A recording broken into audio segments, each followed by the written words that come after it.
80% شعر علامہ اقبال کے تربیت خودی پر ہیں. رگوں میں وہ لہو باقی نہیں ہے، وہ دل وہ آرزو باقی نہیں ہے، نماز و روزہ و قربانی و حج یہ سب باقی ہے، تو باقی نہیں ہے. تو یہ تو باقی نہیں ہے یعنی تیری خودی اس منزلت پر نہیں ہے جو صدر اسلام کے ان علماء کی، ان آپ کے اصحاب کی تھی. تو 80% کلام اقبال کا صرف اسرار خودی پر مت جائیے جس میں 1800 شعر کچھ ہو. علامہ کے تمام اردو اور اس میں تربیت خودی پر سب سے زیادہ ہر بلا واسطہ یا بالواسطہ آپ کو جو ہے ملیں گے. تو خودی وہ ہے کہ ہم شاہد اول، اقبال کہتے ہیں شعور خیشتن خیش را دیدن بنور خیشتن. پہلا اسٹیپ یہ ہے خودی کا کہ تم اپنا محاسبہ کرو اپنے وجدان کی روشنی میں. دیکھ رہے ہیں آپ کے ہم کو دوسروں کے عیب نظر آتے ہیں. ہم تو تربیت خودی میں اقبال نے پورا اپنی انرجی، ذرا نم ہو تو یہ مٹی، وہ ذرا نم کیا ہے؟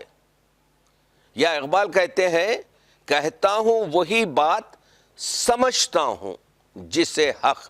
یہاں پر اس شعر میں سمجھتا ہوں کلید ہے اس شعر کی. نے آبل مسجد ہونا تہذیب کا فرزند. تو جوانوں کو شاہ صاحب یعنی ہم جو اپنے آپ کو معلمین اقبال کہتے ہیں اور اقبالیات کہتے ہیں، آسان طریقے سے مسئلے کو نہیں کیا. تو یہ احساس خودی ہو یا اثبات خودی ہو یا ثمر خودی ہو، یہ سب آپ کے سیکنڈری ہے. اہم ترین اقبال کا اقبالیات میں تربیت خودی ہے کہ ہم کس طریقے سے تو میں زیادہ وقت نہ لیتے ہوئے صرف یہ کہوں گا کہ صحیح ہے. خودی کیا ہے؟ تلوار کی دھار ہے. اس سے آپ کیا سمجھ رہے ہیں؟ ایک فریز ہے، معنی کچھ نہیں آ رہے ذہن میں. یہ اشارہ پڑھتے چلے جائیں خودی یہ ہے، خودی یہ ہے، خودی یہ ہے. اس سے آپ کو انٹرنل کیا مل رہا؟ خودی یہ ہے کہ اپنی پاک سازی، جو ابھی لفظ آپ نے تزکیہ نفس کہا، آپ کو اپنی کوتاہیاں نظر آئیں اور دوسروں کی اچھائیاں نظر آئیں. یعنی اقبال جس طریقے سے بتاتے ہیں تربیت خودی جو ہے، انہوں نے بتایا کہ پہلا اسٹیپ یہ ہے کہ اپنی ضمیر کی روشنی میں اپنا محاسبہ کرو. دوسرا اسٹیپ کہا شاہد ثانی شعور دیگری خیشرا دیدن بنور دیگری. اقبال کہتے ہیں دوسرا اسٹیپ یہ ہے کہ تم اپنا محاسبہ کرو لوگوں کی نظروں میں. ہمسائے کی نظر میں تم کیسے ہو، لوگوں کی نظر میں تم کیسے ہو، دنیا کی نظر میں تم کیسے ہو، اپنے ہم کلاسیوں اور اپنے خاندان اور اپنے خاندان کی نظر میں تم کم سے. جب یہ دو چیزیں حاصل کر لو تو تیسرا اسٹیپ اقبال کہتے ہیں شاہد ثالث شعور نور حق خیشرا دیدن بذات نور حق. اب یہاں پر شریعت اور طریقت میں دیکھو، تم نماز بھی پڑھتے ہو، تم روزہ بھی رکھتے ہو، تم کام کرتے ہو. تو ہم تھرڈ پر اچکتے ہیں، فرسٹ اور سیکنڈ کو چھوڑ دیتے ہیں. تو یہ آپ کے بیسک چیزیں ہیں. فاطمہ سے ہے جی کہ خودی کی تعریف کیا ہے؟ یہ کیونکہ نقشے کے ہاں بھی اس کا تذکرہ ملتا ہے. اور کیا خودی کو ہم محدود کر سکتے ہیں کہ یہ صرف مسلمانوں میں پائی جاتی ہے یا تمام انسانوں میں پائی جاتی ہے، اور باقی جو 87 لاکھ مخلوقات ہیں کیا ان کی بھی کوئی خودی ہوتی ہے؟ ایک تو بہت شکریہ آپ نے دعوت دی، اور یہ جو ساری کاوش ہے یقیناً بہت قابل تحسین ہے. خودی کے حوالے سے میں آسان ترین الفاظ میں اور بہت اسٹریٹ فارورڈلی اگر عرض کروں، اب خودی کی تعریف کرنا بھی ایسے ہی ہو گیا جیسے عشق کی تعریف ہم سے ہو نہیں پاتی، کیونکہ وہ اتنا براڈ کانسیپٹ ہے، اقبال کا میٹا نیریٹو ہے خودی. لیکن آسان الفاظ میں خودی is your sense of I ایمنیس. آپ کے شعور کی بنیادی اکائی آپ کی خودی ہے.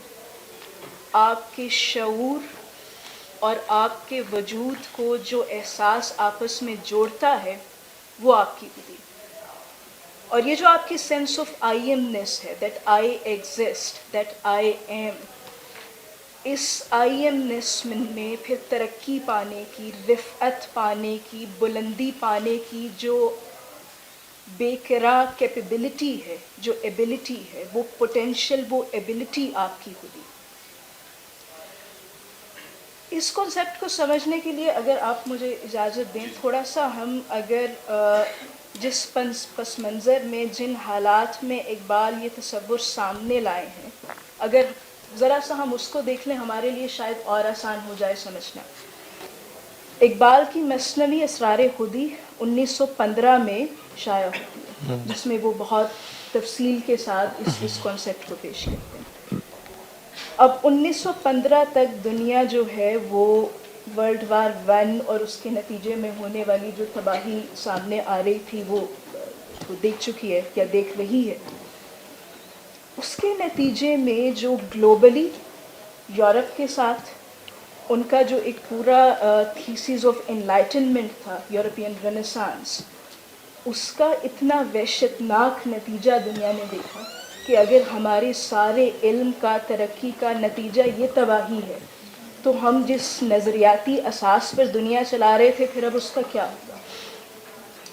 یعنی جو ایک عالمی سطح پر انسان کے لیے ایک وحشت اور ایک لایعنیت اور ایک حزن جس میں ایگزسٹینشلزم اور اس جیسے نظریات سامنے آئے کہ آپ بس موجود ہیں لیکن موجود ہونے کا کوئی معنی نہیں ہے، ایک تو وہ پس منظر، اور پھر ان سارے حالات کو جس طرح سے ساؤتھ ایشیا کی عوام نے، آپ دیکھیے یورپ کا انسان تو اس سارے ایگزسٹینشلسٹ کرائسس سے گزرا ہے ایک آزاد انسان ہو کر۔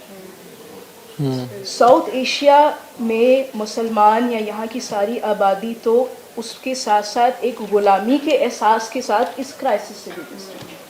تو ان سب میں انسانیت کو، انسان کو، اس کے وجود کو ری ڈیفائن کرنا اقبال کو درپیش ہے کہ اسے یہ بتایا جائے کہ تم ہو، تم موجود ہو، تمہارے موجود ہونے کا کوئی معنی ہے، تمہارے موجود ہونے کا کوئی مقصد ہے اور کوئی منزل ہے جہاں تک تم نے پہنچنا ہے۔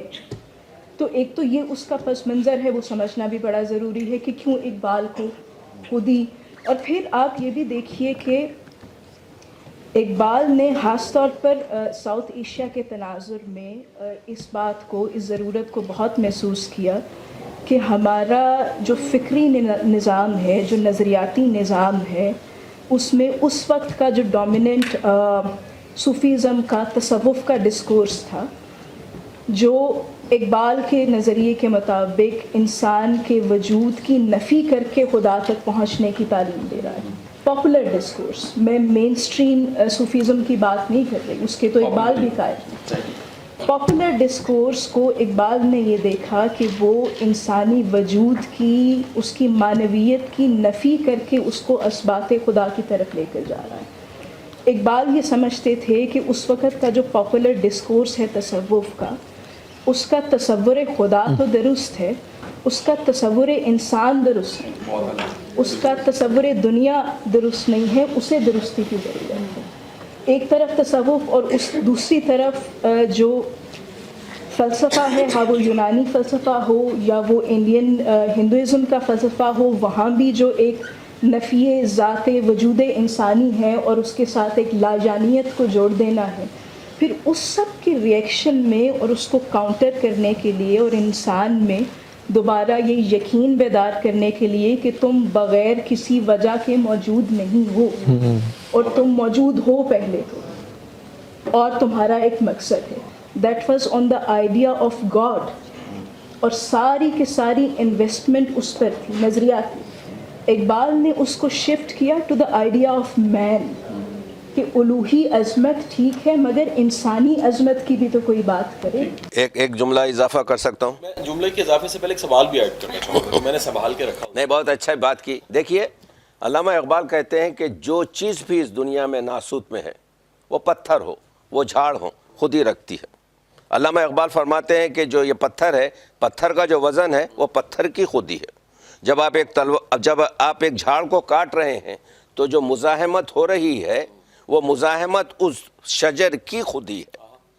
علامہ کے میں اسرار خودی سے پڑھ رہا ہوں، علامہ فرماتے ہیں کہ اس کے لیے اطاعت کا ہونا، جیسا ابھی ڈاکٹر صاحبہ نے کہا کہ جب ہوا پھول کے اندر بند ہوتی ہے تو وہ ہوا خوشبودار ہو جاتی ہے، اطاعت کے تحت فالو آتا ہے۔ تو یہ جو گفتگو کی ہے بڑی خوبصورت گفتگو، تو میں صرف آپ کے جو ہے حاشیہ بڑھانا چاہتا ہوں. میں ڈاکٹر صاحب اسی حاشیے میں ایک سوال بھی رکھنا چاہ رہا ہوں. جی اور وہ سوال یہ ڈاکٹر صاحب کہ ایک ہمارے یہاں کامن کانسیپٹ ہے نفس کا, جی. ایگو کا. یہ نفس یا ایگو ایک نیگیٹو ٹرم کے طور پہ بولی جاتی ہے کہ نفس کے ہاتھوں مجبور تھا.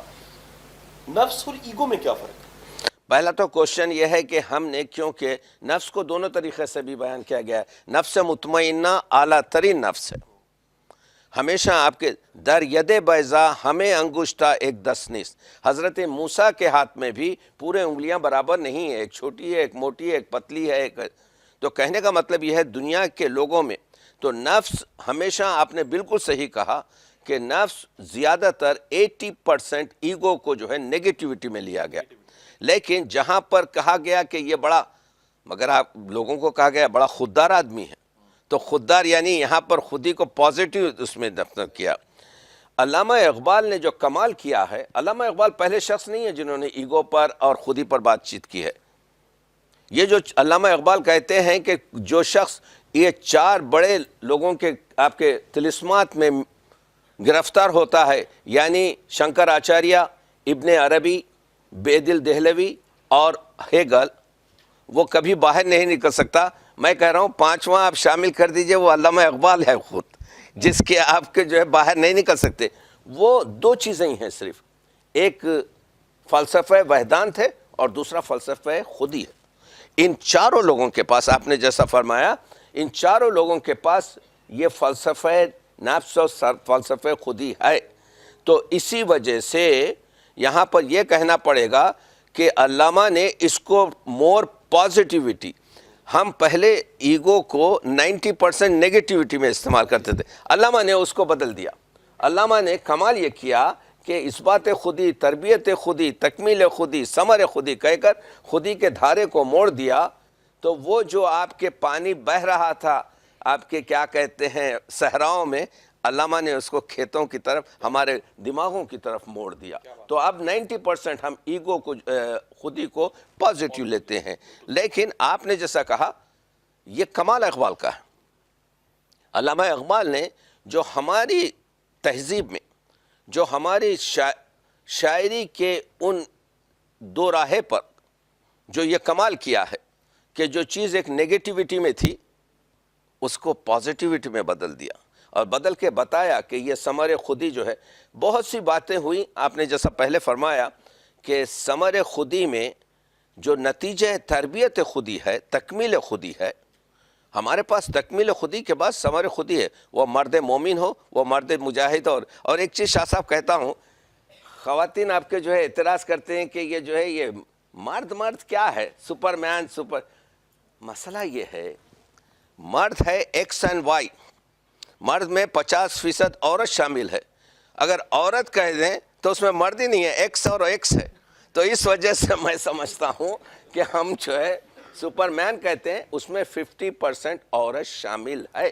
X is there and X and Y. تو غصے میں آنا کی ضرورت نہیں ہے ان لوگوں کو کہ یہ سپر مین میں عورت ہے. اگر سپر وومن کہتے تو مین پوری طریقے سے آؤٹ ہو جاتا. تو کہنے کا مطلب یہ ہے ایگو کی جو تکمیل ہے, ہم لوگ یہاں پر, میں سمجھتا ہوں اس وجہ سے شاہ صاحب کی جو ہے کیا کہتے ہیں سرپرستی میں یہاں پر ہم اس وجہ سے جمع ہوئے ہیں کہ تربیت خودی کو سمجھیں.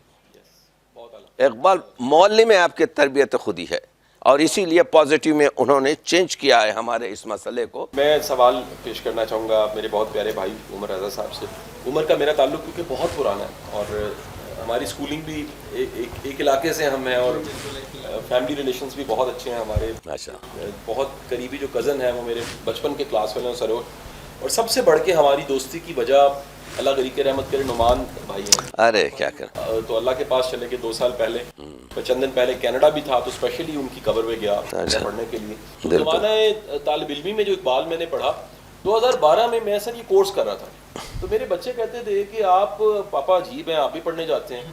تو میں انہیں کہتا تھا کہ بیٹے میں دعا مانگو آخری سانس تک پڑھوں, کیونکہ میرے نبی کا حکم ہے ماں کی گود سے آپ نے قبر تک علم حاصل کرنا ہے. تو اقبالیات کا میں نے کورس کیا, تو اس میں عمر بھی تھے اور نعمان بھائی تو اس کو لیڈ کر رہے تھے, تو ہمیں بڑا فائدہ ملا اس سے.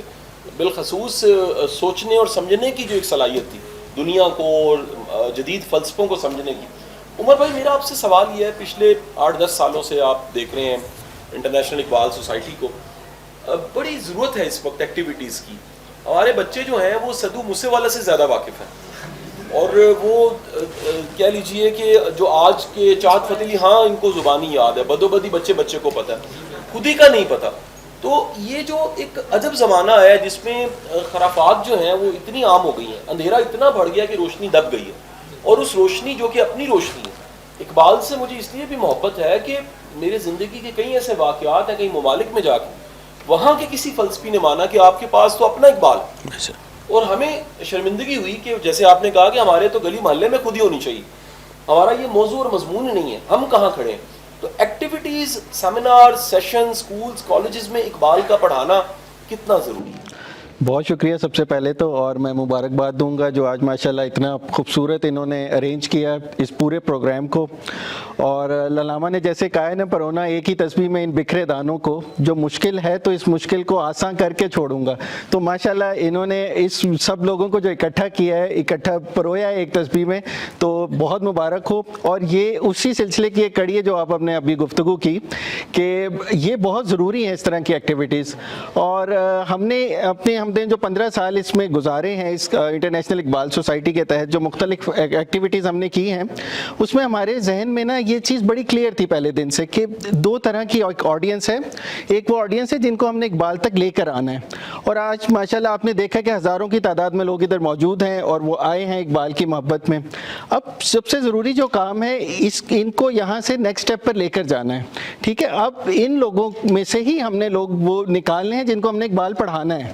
تو اس کے لیے ہماری کوششیں جو ہیں انٹرنیشنل اقبال سوسائٹی کی وہ یہی ہیں 15 سال سے، کہ جو لوگ اقبال کی محبت میں اکٹھے ہوتے ہیں، کانفرنسز میں آتے ہیں، سیمینارز میں آتے ہیں، اور بہت بڑی تعداد ہے. مطلب ہم لوگ کہنے کی بات ہے کہ لوگوں کو محبت نہیں ہے یا لوگ اس سلسلے میں آتے نہیں. جب بھی کبھی کوئی پروگرام ہوتا ہے، آپ لوگ اس کے گواہ ہیں، پچھلے 15 سال میں جتنی ایکٹیویٹیز ہوئی ہیں تو ماشاءاللہ ہمیشہ ہاؤس فل ہوتا ہے، لوگ آتے ہیں محبت میں، جس طرح کی بھی ایکٹیویٹیز ہوئی ہیں. تو ہماری کوشش یہی ہوتی ہے کہ انہی لوگوں میں پھر ان کو اگلے نیکسٹ اسٹیپ پر لے کے جایا جائے. اور وہی اسی کے وہ جو آپ نے بھی کورسز کا ذکر کیا جس میں ہم لوگ اکٹھے تھے، وہ اسی سلسلے کی ایک کڑی تھی کہ جن لوگوں میں انٹرسٹ ہے ان کو پھر اقبال کو پڑھایا جائے، ان کے سامنے اسکالرس کو بٹھایا جائے، اور یہ شکایت دور کی جائے دونوں اینڈ سے، جو بزرگوں کی بھی ہے اور سیکھنے والوں کی بھی ہے، کہ وہ سیکھنے والے کہتے ہیں سکھانے والے نہیں ہیں، سکھانے والے کہتے ہیں اس نسل کو سیکھنے کا شوق نہیں ہے. تو ہم لوگ یہی کام کرتے ہیں، اس بریجنگ کا کام کرتے ہیں، دونوں کو ایک پلیٹ فارم پہ لا کر اکٹھا کرتے ہیں. اور ہم نے اس کو پروف کیا کہ یہ ایسا نہیں ہے، لوگوں میں ارج بھی ہے اور سکھانے والے بھی موجود ہیں. اور انشاءاللہ آپ سب لوگوں کے تعاون سے یہ سلسلہ آگے چلتا رہے گا انشاءاللہ. بہت بہت شکریہ. میں ایک سوال اپنے دونوں جو معزز مہمان ہیں، ڈاکٹر صاحبہ اور ڈاکٹر صاحب، میں آپ سے عرضی پیش کرنا چاہوں گا.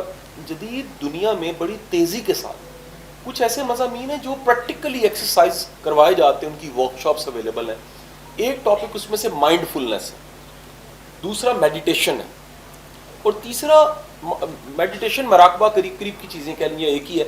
تیسری جو چیز ایک انٹرسٹنگ ہے وہ مائنڈ سائنسز ہے. تو ہوا یہ ہے کہ دنیا میں یہ جو سیلف ہے اس کو پالش کر کے اتنا ایلیٹ کیا جاتا ہے، اتنا پالش کر کے وہاں لے کے جایا جاتا ہے کہ آج کا دنیا کا نمبر 1 جو موٹیویشن اسپیکر ہے ٹونی رابنس، اس کی تقریر کے بعد باہر آگ کے انگارے جلے ہوتے ہیں، ویڈیوز پڑی ہوئی ہیں یوٹیوب پہ، اور فائر واک ہوتی ہے. اطلاع کے لیے 25 ہزار آڈیٹوریم میں لوگ ہوتے ہیں.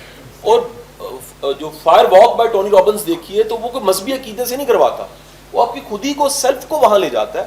یا مراقبے میں مختلف طرح کے تجربات ہیں. میں سر جاننا چاہوں گا، ڈاکٹر فاطمہ آپ سے پوچھنا سب سے پہلے چاہوں گا، خودی کو پہچاننے کے لیے، جاننے کے لیے کوئی مشق بتائیے، کیونکہ اس وقت اتنی اٹریکشن ہے. یعنی آج دیکھیے سدگرو لوگ فالو کر رہے ہیں، بی کے شوانی لوگ فالو کر رہے ہیں، دنیا کے کیسے کیسے فلسفے ہیں جن کے فالوورز موجود ہیں. تو اس جدید دور میں جہاں انٹرنیٹ موجود ہے، سوشل میڈیا موجود ہے، کوئی خودی کو ڈھونڈنا چاہتا ہے، تلاش کرنا چاہتا ہے، پہچاننا چاہتا ہے، اس کے لیے اسٹیپ نمبر 1 2 3 کیا ہونے چاہیے؟ اسٹیپ نمبر 1 2 3 تو خود اقبال نے بتا دیا. جب اقبال فلسفہ خودی کی بات کرتے ہیں تو وہ صرف اس کی تعریف تک یا صرف اس کے ایک فلسفیانہ نظریے تک تو محدود نہیں رہے. اقبال نے پریکٹیکلی خودی کو 3 مرحلوں میں ڈیوائڈ کر کے ہمارے سامنے اس کی پریکٹیکل ایگزامپلس کے ساتھ رکھا، جس میں مثال کے طور پر اقبال کہتے ہیں کہ